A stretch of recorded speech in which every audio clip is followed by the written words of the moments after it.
దేవుని నామమునకు స్తోత్రం అండి. నాటి ధ్యానాంశము ఆమోసు గ్రంథం 5వ అధ్యాయం అండి.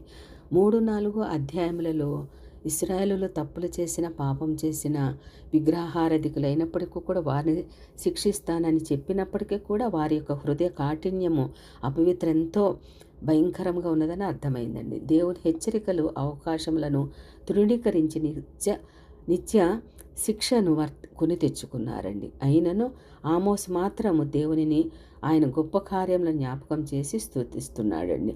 ఎందుకంటే పాపం చేసిన వారిని కూడా క్షమించడానికి ఆయన యేసుక్రీస్తు ముందుకు వస్తుంటే కూడా ఇశ్రాయేలీయులు మాత్రము ఆ యొక్క పాపములు చేస్తూ ఉన్నారు. అయినప్పటికీ కూడా ఆమోసు మరి దేవునిని స్తుతిస్తూ దేవుని యొక్క సమస్తం చేయగల సమర్థుడు దేవుడే అని ఆయన గొప్పతనాన్ని ప్రవక్త కొనియాడారండి 3-4 అధ్యాయములలో.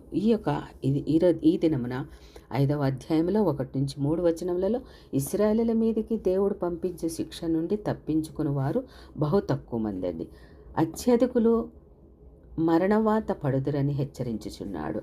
ఆమోసు విలాప గీతమును ఆలాపించి ఇశ్రాయేలీయులను హెచ్చరించుచు ఇశ్రాయేలీయులు తమ సంపదను మతాచారములను నమ్ముకొని నాశనము రాదని భ్రమించుచున్నారండి. ఆమోసు వారు నశించిపోవునట్లు విలాపము ప్రకటించాడండి. 5వ అధ్యాయం 4-6 వచనములలో ఇశ్రాయేలులు బ్రతకాలంటే యెహోవాను ఆశ్రయించాలి, తప్పదండి. అలా కాకుండా వారు బేతేలును, గిల్గాలును, బెయేర్షెబాను ఆశ్రయించి అక్కడ వారు పెట్టుకొనిన విగ్రహాలను నమ్ముకుంటే శిక్ష తప్పదని హెచ్చరించుచున్నాడండి. దేవుని ఆశ్రయించు వారు బ్రతుకుదురు, పాపమును ఆశ్రయించు వారు నశించుదురండి. 5వ అధ్యాయం 7-13 వచనములలో దేవుడు పేదలకు అన్యాయం జరుగుట సహించడని మరొక పర్యాయము ఆమోసు హెచ్చరించుచున్నాడండి. న్యాయం పేరట అన్యాయము, ధర్మము పేరట దోపిడీ, మతము పేరట వ్యాపారము చేయొచ్చు. ఆనాటి ఇశ్రాయేలుల నాయకులు పేదలను, దరిద్రులను, దీనులను మోసగించి అన్యాయపు సిరితో సుఖభోగములను అనుభవించుచు దేవుని విస్మరించారండి. ఆయన ధర్మశాస్త్రమును అపవిత్రపరిచారు, న్యాయమును అన్యాయమునకు మార్చుచున్నారు, నీతిని నేలను పడవేయుచున్నారండి. 5వ అధ్యాయము 7వ వచనం ప్రకారము నీతి న్యాయములను పూర్తిగా విడిచిపెట్టి నైతికంగా భ్రష్టత్వమునకు లోనయ్యారండి. 5వ అధ్యాయం 8వ వచనంలో దేవుని సృష్టిలో ఆయన ఔన్నత్యమును ప్రవక్త సూచించుచున్నాడండి. 5వ అధ్యాయం 10-13 వచనములలో మరలా ఇశ్రాయేలు అనుసరించుచున్న దోపిడీ, దౌర్జన్యం, అణిచివేతలను ప్రవక్త అయిన ఆమోసు ఖండించుచున్నాడండి. ఆనాటి ఇశ్రాయేలులో నీతి, బుద్ధిని చెప్పువారిని అసహించుకునేవారు, లంచము పుచ్చుకొని అన్యాయపు తీర్పు తీర్చేవారండి.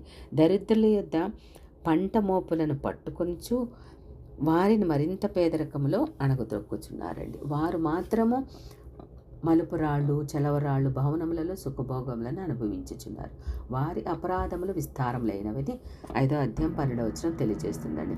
పేదలకు న్యాయం చేయవలనని వారికి తగిన సహాయం చేయుటే దేవుడు ఆశించినదని, పేదలకు అన్యాయం చేయు వారికి శిక్ష తప్పదని ఆమోసు హెచ్చరించుచున్నాడండి. 5వ అధ్యాయం 14-15 వచనములలో కీడును విడిచి మేలును వెతకాలి, అనగా ఇతరులకు కీడు చేయకుండా మేలునే చేయాలని 14వ వచనమండి. కీడును ద్వేషించి మేలును ప్రేమించాలి, న్యాయమును జరిగించాలండి 15వ వచనం. ఈ విధముగా చేయువారు బ్రతుకుదురు, దేవుడు వారికి తోడై ఉందునని తెలుపుటలో ఆయనను అనుసరించు రీతి చెప్పబడిన వారి ప్రవర్తనలో పూర్తి మార్పు రావాలని దేవుడు ఆశించుచున్నాడండి. 5వ అధ్యాయం 16-17 వచనములలో దేవుడు వారి మధ్యకు తీర్పు తీర్చుటకు వచ్చు దినమున వారు పట్టణంలో ద్రాక్ష తోటలలో అంగలార్పు విలాపధ్వని వినబడును. దేవుని తీర్పుకు వారు విలపించవలసి వచ్చును. అనేకులు మృతి చెందుదురు, వారి కొరకు విలపించు వారిని ఏర్పరచుకునవలసి వచ్చునండి.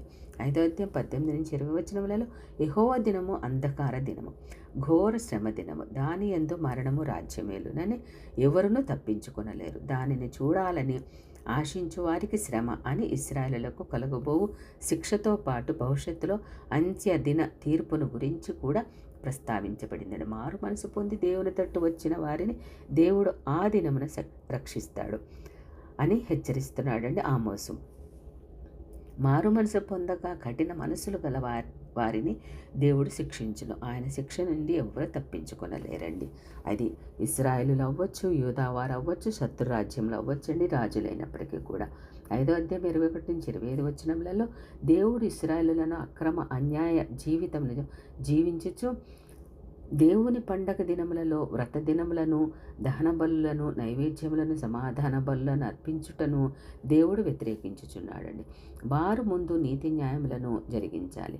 ముందు మానవాళికి, అందున అణగద్రొక్కబడుచున్న పేదవారికి నీతి న్యాయములు జరిగించుటే దేవునికి నిజమైన నైవేద్యము మరియు బలి అని తెలుపుచున్నాడండి.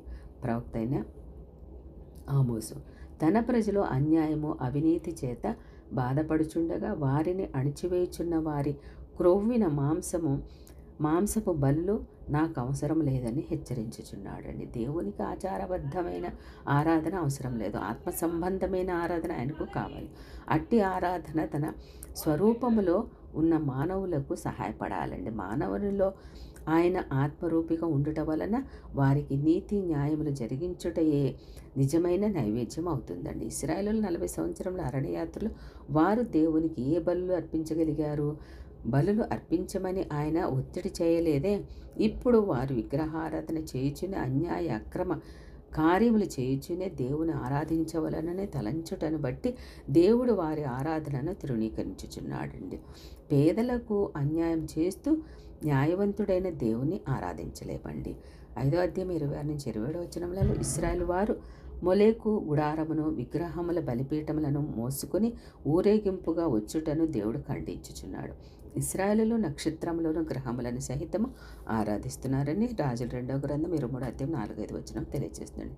సృష్టికర్తను మరిచి సృష్టిని ఆరాధించుచున్నారు. అన్య మతములు వారిని అక్రమ లైంగిక సంబంధములకు, అన్యాయముగా ధనార్జన చేయుటకు ప్రోత్సహించి వినాశనమునకు, అశ్షూరు చెరకు నడిపించబడ్డారండి. వంటి రీతిగా ఇశ్రాయేలులు ఎంత భయంకరమైన విగ్రహారాధనలో ఉండిపోయారు. మోసం చేసి పేదలను ఎంతో అన్యాయముగా దోచుకుంటున్నారో దేవుడు కఠిన శిక్ష విధించినట్లుగా మనకి కనిపిస్తుందండి. అటు రీతిగా మనం ఉండకుండా దేవుని యొక్క గొప్ప కార్యాలు, ఆయన ఔన్నత్యము, ఆయన ప్రేమ, ఆయన మనకు చేస్తున్న గొప్ప కార్యములకు మనం దేవుని స్తుతించుచు దేవునికి ఆరాధించుచు ఎల్లప్పుడూ కూడా దేవుని సహవాసం కలిగి ఉండగలిగితే దేవుడు మనలందరినీ కూడా ఆశీర్వదించును గాక. ఆమేన్.